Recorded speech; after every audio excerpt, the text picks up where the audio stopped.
इसकी भी तफसीलात भी आप हजरात के गोशगुजार की गई है।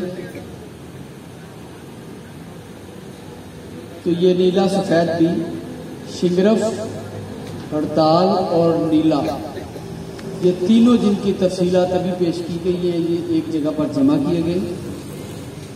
अगर कोई दोस्त इस नीले को चेक करना चाहे तो तजाब शोरा मौजूद है, उसमें डाल के देख लें कि ये जंगार देता है, नील देता है कि नहीं देता। आप प्रैक्टिकली चेक कर सकते हैं।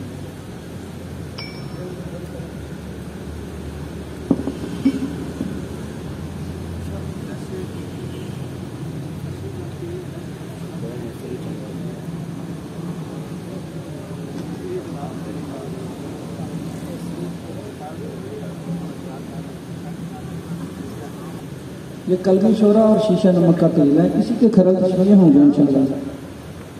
ऐसा उन्होंने बताया कि कदीम अतिबा इकराम जब अपने शागिर्दों को खल चलाने का तरीका सिखाते थे तो बड़ी सख्ती किया करते थे और ये पाबंद किया करते थे कि अपना अंगूठा बिल्कुल दस्ती के ऊपर रखें और दस्ती को दरमियान में रखें और सिर्फ अपनी कलाई को हरकत दें, पूरे बाजू को यूं करके हरकत ना दें और कलाई की हरकत के साथ खल करें। इससे दस्ती पर दबाव भी पूरी तरह पड़ेगा और दवाई अच्छी तरह और जल्दी खरल हो जाएगी।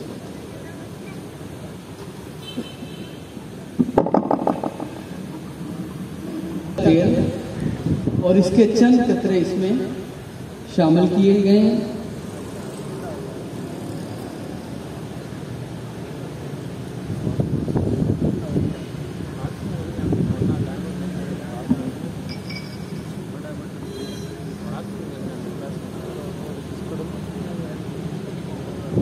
अब इस नुस्खे को तकमील के मराहल की तरफ ले जाया जा रहा है।